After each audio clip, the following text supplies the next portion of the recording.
મારું નામ પટેલ હર્ષદભાઈ દુરાભાઈ પટેલ, ગામ ગોકળપુર, તાલુકો શહેરા, જિલ્લો પંચમહાલ ને ગુજરાત રાજ્ય. હવે હરલાલ તાલેવાદ જાત જે વાવેલી છે મેં ખેતરની અંદર. હવે આની અંદર શું છે કે ઉનાળુ પાકની અંદર જે અમે વાવેતર કર્યું એ બીજી વેરાયટીઓની સરખામણીમાં આની જે ખાસિયતો છે એનું વર્ણન હું કરું છું. એની અંદર શું છે કે આમાં ફૂટની સંખ્યા મારી ગણતરી મુજબ 25 થી 30 ફૂટની સંખ્યા મળી રહી છે. બીજી વસ્તુ કંટીની લંબાઈ આજે 30 થી 35 સેન્ટીમીટરની આગળ ચાલી રહી છે. બીજી વસ્તુ કે જે ગાબમારો છે આ તે રોગ જીવત સામે લગભગ એકદમ પ્રતિકારક લાગે. બીજા પ્લોટોની અંદર બીજી જાતોની અંદર જઈએ તો આ વર્ષે ગાબમારાથી મળીને તમામ રોગની શક્યતા હોય તેમાં આમાં કોઈ પણ જાતનો રોગ દેખાતો નથી. બીજું કે 100% પૂરેપૂરી કંઠી ભરેલી, પણ જે અમુક વેરાયટીની અંદર નીચેની જે ખાલી જગ્યા રહે એ આ વેરાયટીની અંદર નથી. પછી એના જે લોન્ચના જે જર્મિનેશન છે એ જર્મિનેશન દરવાડીની અંદર 100% મળે છે. પછી બીજી વસ્તુ કે રોપણી પછી અમુક છોડ જે ફેલ જવાના હોય છે એ પણ આની અંદર જતા નહીં. જે છોડ ફેર રોપણીમાં લાગ્યા એ લગભગ 100% સક્સેસ જાય છે. અને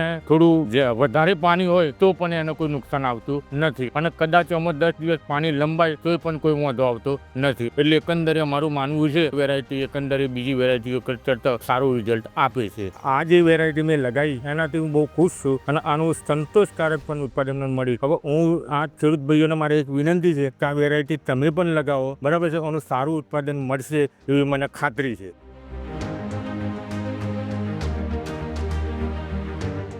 મારું નામ શંકરભાઈ વિચારભાઈ ડાભી, ગામ બોરિયાવી, તાલુકો શહેરા, જિલ્લો પંચમહાલ. હાલ હું શિવપુરીથી બોલું છું. આ શિવપુરીમાં અમે જમીનમાં બાગે ખેતી કરી છે. આ ખેતીમાં મેં ડાંગરનું વાવેતર કરવામાં આવેલું છે. આ જે ડાંગરનું વાવેતર છે તે તાલેવાર હરલાલ ધાન નામનું બિયારણ છે. આ બિયારણ મેં હોતે 10 થેલીઓ લાવીને મેં વાવેતર કર્યું. એ વાવેતર કરવાથી એમાં એ ધાનની અંદર એનું ઉત્પાદન જોતો 30 થી 32 છોડાઓ ઉગેલા છે અને એનું એ કંટોનું લંબાઈ આશરે 30 થી 32 સેન્ટર છે. આ વાવેતર કરવાથી આનો સારો ફાયદો થાય છે. એટલે મારે વિનંતી એટલી છે દરેક ખેડૂતોને આ ઉત્પાદન સારું થાય છે. આનું ઉત્પાદન મેળવવા માટે દરેક ખેડૂતે આ હરલાલ તાલેવારનું બિયારણ ખરીદવું એ મારી નમ્ર વિનંતી છે.